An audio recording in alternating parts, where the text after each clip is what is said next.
হাতে যদি কম সময় থাকে তাহলে এই লাড্ডুটা বানিয়ে সহজেই সবাইকে খাওয়াতে পারেন। আসসালামু আলাইকুম সবাইকে, কেমন আছেন সবাই? আশা করি তো ভালো আছেন। আলহামদুলিল্লাহ আমিও ভালো আছি। আর সামাইয়ের এই লাড্ডুটা এত এত মজার, মানে উপর দিয়ে হালকা হালকা ক্রাঞ্চি থাকবে আর ভিতরেটা একদম সফট থাকবে। আর এখানে আমি লাচ্চা সামাই নিলাম, মানে অর্ধেকটা নিয়েছি এখানে। আর সেমাইগুলো শুকনো তাওয়ায় হালকা করে ভেজে নিচ্ছি। আর এটা হালকা করে ভেজে নিলে এটা কিন্তু উপরেটা ক্রাঞ্চি হবে। আর চুলার আঁচটা মিডিয়াম আঁচে রেখেছি। আর আমার চ্যানেলে যারা নতুন আছেন, এখন আমার চ্যানেলটাকে সাবস্ক্রাইব করেনি, তাদের কাছে অনুরোধ রইল প্লিজ চ্যানেলটাকে সাবস্ক্রাইব করে আমার পাশে থাকবেন। আর আমার ভিডিওটা যদি আপনাদের একটু হলেও ভালো লেগে থাকে তাহলে ভিডিওতে অবশ্যই একটা লাইক দিয়ে দেখা শুরু করবেন। আর এগুলা কিন্তু ভাজা হয়ে গেছে, তো চুলা কিন্তু আমি বন্ধ করে দিয়েছি। আর এখন একটু শিরা করে নেব। এখানে আমি 1 কাপ নিয়েছিলাম, তার মধ্যে পুরোটা আমি দিই নাই, 1.25 কাপের মতো হবে। আর দিলাম মানে 1.25 কাপের মতো পানি দিলাম। এখন একটু এই যে শিরা করে নিচ্ছি। আর জানেনই তো আমি মিষ্টি খাবারে কিন্তু একটু লবণ পছন্দ করি, তার জন্য সামান্য পরিমাণে একটু লবণ দিলাম। আর একটু দেখার সৌন্দর্যের জন্য একটু ফুড কালার দিলাম। এটা যদি আপনাদের কাছে ভালো না লাগে বা যদি না থাকে তাহলে এটা না দিলেও চলবে। আর আপনাদের বাসায় হঠাৎ কোনো মেহমান আসলে মিষ্টি খাবার যদি আবদার করে তাহলে ঝটপট করে এই মিষ্টিটা আপনারা বানিয়ে দিতে পারেন। আর ভেজে রাখা সেমাইটা এখন দিয়ে দিচ্ছি।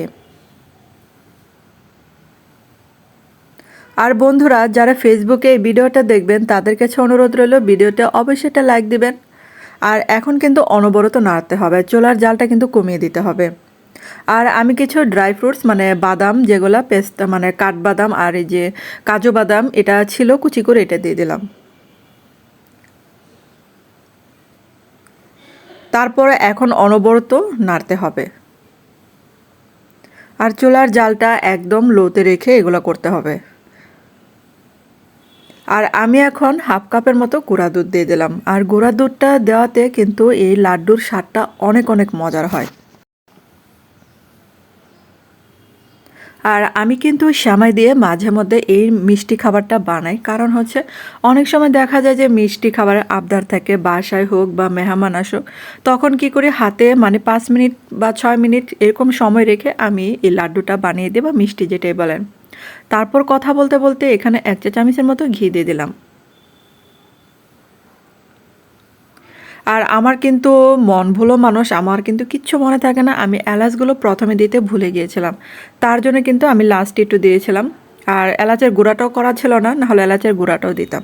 তারপর আমার এই মিষ্টিটা কিন্তু তৈরি হয়ে গেছে, তো আমি একটু ঠান্ডা করে নিয়েছি আর হাতে একটু ঘি মাখিয়ে নিলাম। এখন এই যে আমি আমার লাড্ডু শেপে বানিয়ে নিচ্ছি।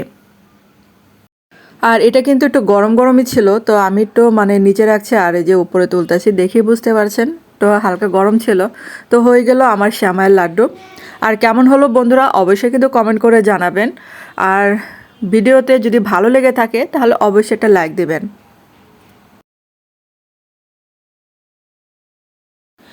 আর এই লাড্ডুটা খেতে এত মজার, কামড়ে কামড়ে বাদাম পড়বে, তার মধ্যে গুঁড়া দুধ দেওয়া হলো।